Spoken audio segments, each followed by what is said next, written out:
De volta com o nosso Você Bonita, porque hoje a gente vai falar de um assunto importante, até para que a gente tenha uma prevenção de acidentes mais graves, acidentes mais sérios. A gente vai falar das causas dos desmaios, como é a investigação, né, para entender por que algumas pessoas acabam tendo desmaios de repetição.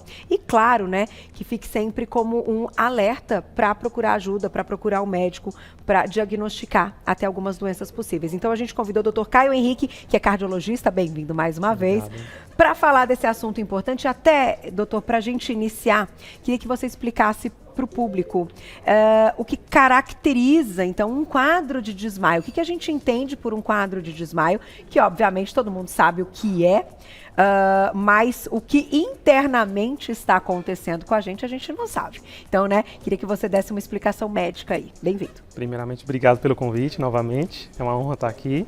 E primeira coisa, Carol, a gente precisa diferenciar perda de consciência de desmaio. Perda de consciência, existem várias causas de perda de consciência, que é quando a pessoa está inconsciente, não responde, e quando ela recobre a consciência, ela tem aquele período de amnésia, né? Ela não lembra do que aconteceu. Então, por exemplo, uma pessoa sofreu um acidente de carro, de trânsito, bateu a cabeça, a depender da gravidade, ela pode ficar inconsciente. Isso é uma perda de consciência, mas não entra na classificação dos desmaios. Um outro exemplo, uma pessoa tem diabetes, usa insulina, aí fez uma hipoglicemia. Hipoglicemia grave pode levar a perda de consciência, mas também não entra como desmaio. Um outro exemplo, crise convulsiva, epilepsia. Durante aquele momento, a pessoa está inconsciente, mas não entra na classificação de desmaio. Então, o que é o desmaio? Olha só que interessante. O desmaio é uma perda de consciência, só que é decorrente de uma diminuição da pressão arterial chegando no cérebro, ou seja, chega pouco oxigênio no cérebro, isso geralmente é uma curta duração, alguns segundos, isso leva a uma perda de consciência. Então, o mecanismo da perda de consciência que classifica como desmaio. Entendi. E o desmaio, só como termo médico, é chamado de síncope. Então, eventualmente, ouvir a palavra síncope ou desmaio são sinônimos. Antes da gente falar até de alguns problemas envolvidos, né, que podem trazer esse quadro, a gente tem aqui algumas situações que podem anteceder, vou colocar dessa forma, um desmaio. Até para que as pessoas saibam que sinais são esses, né, e tomem até um cuidado maior caso o desmaio aconteça na sequência. Então a gente começa falando desse aqui, ó, sinais, hein, gente? O primeiro, náuseas. Então, náuseas podem anteceder um desmaio. Perfeito. E isso, exatamente isso que você falou. Esses sinais antecedem imediatamente o desmaio, tanto que a gente chama de pré-síncope. Seria como se fosse o pré-desmaio. Então, muitos pacientes, eles têm esses sintomas iniciais, náusea é muito comum, aquele desconforto inespecífico, e depois pode evoluir com o desmaio. Quando assim, doutor? Porque náusea acaba sendo até comum, né? Até para o pessoal em casa não se assustar, do tipo, tô tendo uma náusea, tive uma náusea, ai meu Deus, eu vou desmaiar. Então, quando mais ou menos a gente pode interpretar que um desmaio vem numa sequência de náusea? Geralmente é quando você tem mais do que um desse sinal. Então, náusea e os outros sinais associados à pré-síncope. Então vamos para o próximo sinal, olha lá. Interessante como a gente vai entendendo. Então, quando a gente tem um desconforto abdominal associado a uma náusea... Isso, você vai somando o quadro, pode aparecer também tontura, tá? Aquela sensação de cabeça vazia, e um que é muito típico, começa a ter aquele escurecimento visual. Né? A visão ela começa a ir se apagando aos poucos, junto com os outros sinais e sintomas, e isso é um indício de que pode acontecer um desmaio imediatamente. Então, além de desconforto abdominal, tem mais, ó. Suor frio, esse é muito comum. clássico, né? Aquela sensação de mão gelada, né, que a gente sente quando está nervoso, mas também na ameaça de desmaio também é muito comum o suor frio, a sensação de mão gelada também. E muda a cor, né? A palidez também bem imediato. Muito típico. Quando a gente olha, parece que além de estar pálido, assim, o tom da boca é o mesmo do resto da face, né? Vamos lá. Além, tontura, sensação de cabeça vazia, uma sensação um pouco subjetiva às vezes. É que tudo isso é muito rápido, né, doutor? E acho que tem mais um pra gente colocar na tela. escurecimento visual. A visão vai apagando aos poucos e isso é importante. Esses sintomas, em algumas pessoas, eles são muito rápidos, né? Então, às vezes, a questão de 1 ou 2 segundos, a pessoa tem essa pré-síncope, ela evolui com a síncope. Então, o ideal é que a pessoa saiba identificar essa pré-síncope, esses sinais, para tomar as medidas para evitar a evolução para o desmaio. E o que ela deve fazer, então, doutor? Deve, por exemplo, se sentar, deitar, enfim? O melhor é deitar.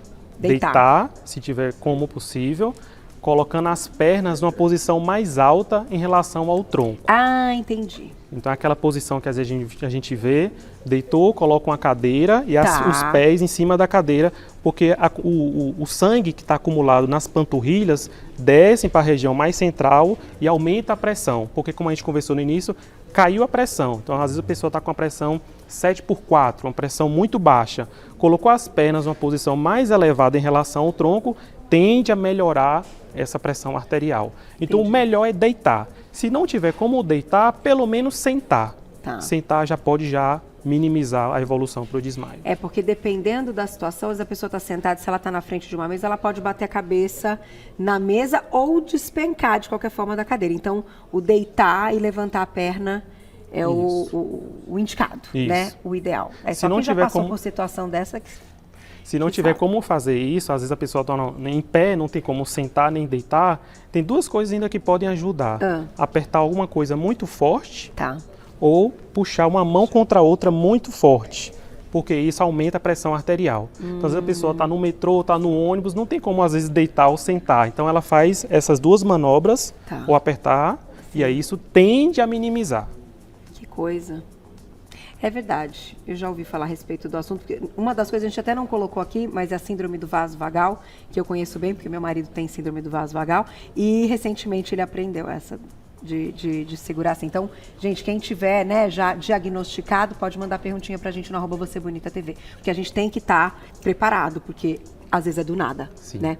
Agora, vamos para nossa dinâmica aqui, para depois a gente citar algumas causas e algumas doenças que podem envolver, além da síndrome do vaso vagal que eu já citei, né?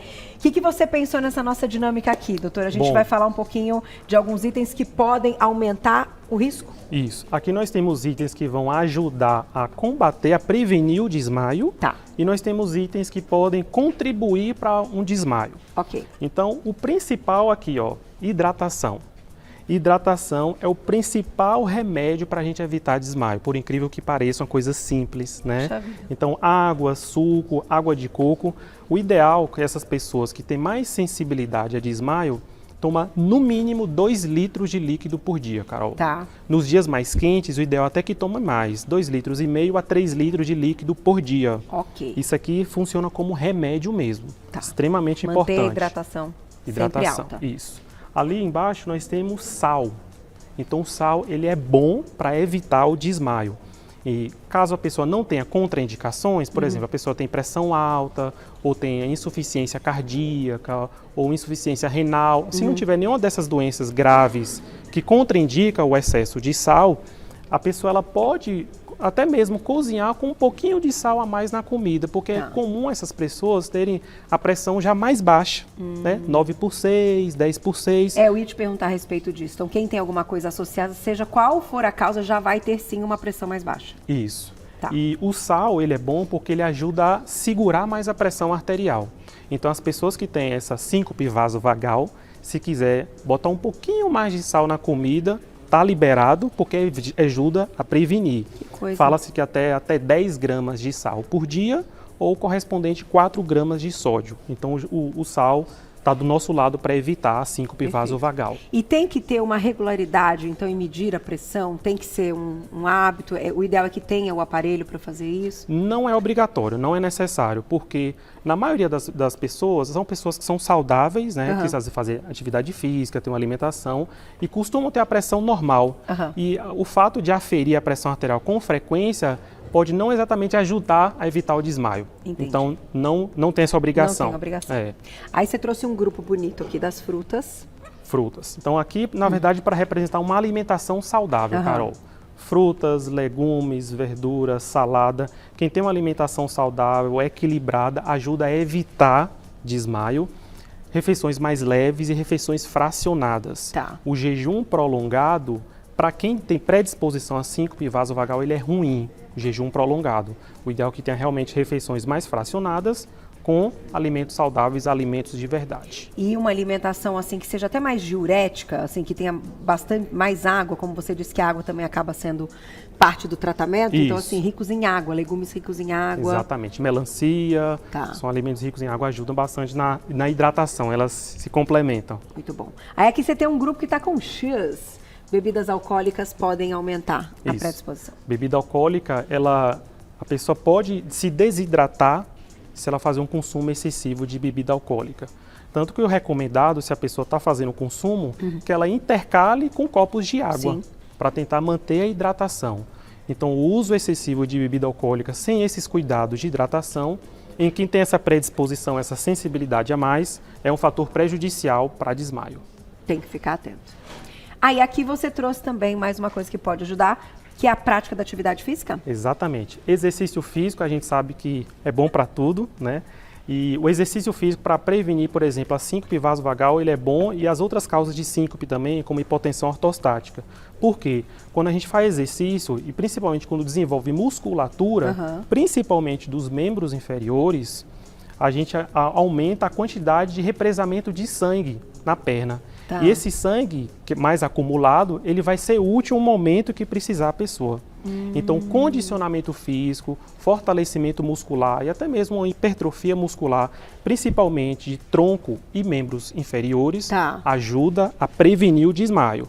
Por outro lado, exercício físico muito intenso, sem uma hidratação adequada, principalmente em dias muito quentes, aí já vai ser um fator que pode contribuir para o desmaio por conta de toda a desidratação do exercício. Da pessoa passar mal mesmo. Passar às vezes do limite. Do limite e até ter um problema durante a prática da atividade física. Vamos então retomar, eu tenho aqui uma listinha de algumas possíveis causas, né? Algumas possíveis doenças. Então, síncope reflexa, o que seria isso, doutor? A síncope reflexa, então, é a síncope mais comum, reflexa porque ela é mediada pelo sistema nervoso. Então a gente tem um sistema nervoso chamado autônomo, que está funcionando independente. Está controlando nossos batimentos, a pressão, o funcionamento de todos os órgãos aqui agora e a gente nem percebe. E a síncope reflexa, acontece um desbalanço nesse sistema nervoso. A gente não sabe exatamente qual é a causa disso, talvez algumas alterações genéticas, mas são coisas que estão ainda em estudo, de por que algumas pessoas têm síncope vasovagal e outras não. Mas é um desbalanço do reflexo, então acontece o chamado reflexo vasovagal, como você mencionou. E esse reflexo, às vezes, ele é muito intenso e rápido, a pressão arterial literalmente despenca e às vezes associado a uma bradicardia, os batimentos muito baixos.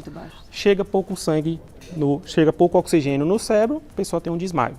Então a síncope reflexa é uma síncope que às vezes o desmaio às vezes preocupa bastante, né? Uma situação, muita gente fica preocupada, mas a síncope reflexa é considerada uma condição benigna, apesar dos inconvenientes do desmaio, não tem uma gravidade, não deixa sequela, não evolui para parada cardíaca, nada do tipo. Então seria a síncope reflexa. E é bem rápido, né? Bem rápido. Mas o que eu acho interessante até a gente comentar, que pode ser diferente de uma pessoa para outra, o gatilho para que isso aconteça, certo, doutor? Perfeito. A síncope reflexa, cada pessoa pode ter o seu gatilho, né? Então, um gatilho comum é ficar muito tempo na posição de pé, pode ser. Então, por exemplo, situações de filas, né? Às vezes fila ao ar livre, o sol, aquele dia quente, abafado, a pessoa não bebeu água. Então, você vai somando vários fatores, gatilho para síncope vasovagal, ficar muito tempo em pé. E ter uma situação que envolve um pouco parte emocional, assim. Perfeito. Às vezes um estímulo emocional muito intenso, uma situação de medo, fobia, né? Quantas vezes a gente já viu a pessoa desmaiar quando vê sangue? Então, esse estímulo emocional, ele desencadeia o reflexo vasovagal. Então, determinadas fobias, uma sensação de medo, uma preocupação muito intensa e aguda, pode desencadear o reflexo vasovagal. Então, cada pessoa pode ter um gatilho, alguns gatilhos mais incomuns, como tossir, espirrar, urinar, pode desencadear síndrome vasovagal. Que coisa interessante. Precisa de diagnóstico, né, gente? Vou contar para vocês um caso só para ilustrar. Como eu falei há pouco, meu marido tem síndrome de vaso vagal, a gente já sabe por algumas situações que ocorreram, hoje diagnosticado, e ele não conseguiu entrar no meu parto, né? Faltava assim, tinha o quê? 4, 5 minutos para o João nascer, ele já começou a passar mal. Minha médica falou, melhor você ir, que só tem lugar para Carol. E aí, enfim, minha mãe que assistiu o parto, e ele preferiu sair, porque era um gatilho para ele num ambiente ali hospitalar, enfim, e do sangue e tal. Que mais um minuto, acho que ele desmaiava, doutor. Então, é interessante que a pessoa conheça para já saber o que fazer, né? E não se colocar em risco também. Então, algumas situações tem que estar atento. Vamos colocar a perguntinha do público já? Antes da gente falar, quanto tempo a gente tem? Tô de olho ali no reloginho, mas vai dar tempo de responder a perguntinha. Mara, obrigada, um beijo para você. E as pessoas que desmaiam ao ver sangue? Então, assim, um corte muito profundo, coisas bem... Sim, o sangue ele é muito típico, né? Às vezes assim, já tem filme, porque algumas pessoas têm essa fobia mesmo, esse medo de sangue, e na verdade qualquer medo ou qualquer fobia pode desencadear o reflexo vasovagal. Então o sangue é o mais conhecido, vamos dizer assim, mas às vezes a pessoa tem uma fobia de um bicho, uma aranha, barata, pode ocasionar também o reflexo vasovagal. Ah, entendi. Qualquer medo intenso, fobia, na pessoa predisposta pode. Já vai dando aquele negócio, né? Exatamente. Um sufoco. Aqueles sinais que a gente começou. Olha lá, tem mais perguntinha? Obrigada, Mônica, um beijo. Quem tem quadros de convulsão ou sintomas pré é o mesmo? Então, isso aí não, tá? Convulsão, então, só para deixar claro, não entra nos desmaios, né? Convulsão é uma perda de consciência por alguma alteração neurológica, né? Que são as crises de epilepsia. Normalmente, a convulsão não tem aqueles sinais clássicos do vaso vagal. Então, a convulsão pode ter a chamada aura, chamada aura epilética. Isso os neurologistas sabem melhor. E que pode ser uma sensação de um cheiro diferente ou uma visão diferente. E aí pode ser o prenúncio de uma crise convulsiva, mas tende a ser diferente o quadro. Perfeito. Eu tenho aqui outras questões, ó, síncope por hipotensão, ortostática, as arritmias cardíacas e doença cardíaca ou pulmonar estruturais. Essas aí, a gente está falando de uma doença primária que pode levar ao desmaio. Quando a gente fala da síndrome do vaso vagal, que você comentou, né, mais chamada de síncope reflexa, vamos chamar direitinho então, o diagnóstico é diferente. Isso. Como, por exemplo, as arritmias cardíacas, aí a gente já tem uma situação de mais delicado. Aí pode ser realmente um desmaio mais grave, com evoluções piores. Então, tanto arritmias que deixam o coração muito acelerado, quanto arritmias que deixam o coração muito devagar, pode levar a um desmaio. Mas é uma condição que já exige uma preocupação e um tratamento muito bem específico. Mesma coisa, alterações estruturais no coração ou no pulmão. Algumas anormalidades de válvula cardíaca, embolia pulmonar, acúmulo de líquido ao redor do coração também já são doenças mais importantes e que entram também na classificação do desmaio. Por isso que é importante a pessoa que tem desmaio fazer uma avaliação médica, porque ela não vai saber diferenciar se é uma síncope reflexa benigna ou se é uma condição mais grave como uma arritmia cardíaca. E tem aquele exame lá que a pessoa entra naquela máquina que vai rodar, né? Isso, tilt test.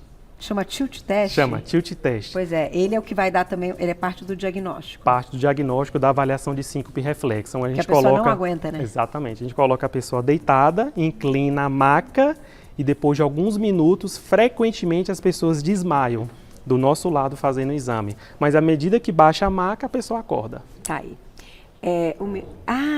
Fala, Fu, pode falar. Fu tá fazendo uma... A Fuso está perguntando o seguinte, por que às vezes a gente começa a bocejar muito quando a gente tem um mal-estar, assim? Vem junto com essa parte aí de bocejos constantes.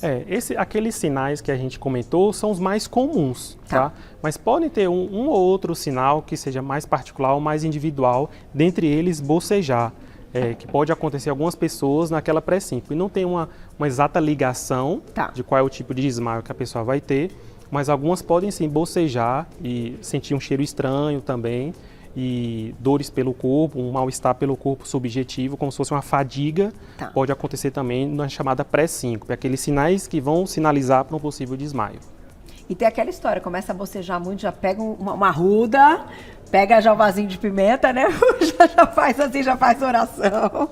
Que pode ser outra coisa também, né, doutor? Sim. Brincadeiras à parte. Mas dá para fechar com perguntinha do público? Olha lá.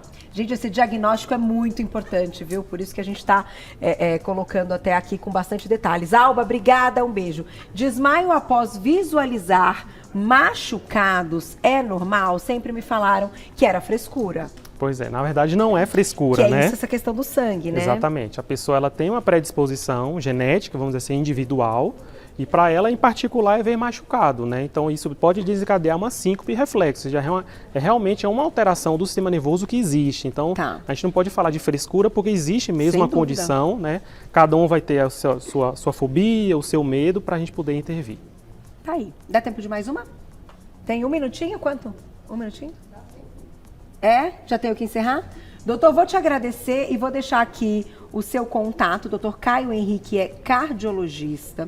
O Instagram dele é o @doutor abreviado Caio Henrique TS, né, no final, tudo junto, @doutor abreviado Caio Henrique TS, para vocês encontrarem o trabalho. Obrigada mais uma vez, explicações brilhantes, e precisa ter o diagnóstico, né, doutor? Porque isso mexe com absolutamente tudo, qualidade de vida, e descartar coisas que podem ser piores, né? Obrigada mais uma vez, viu?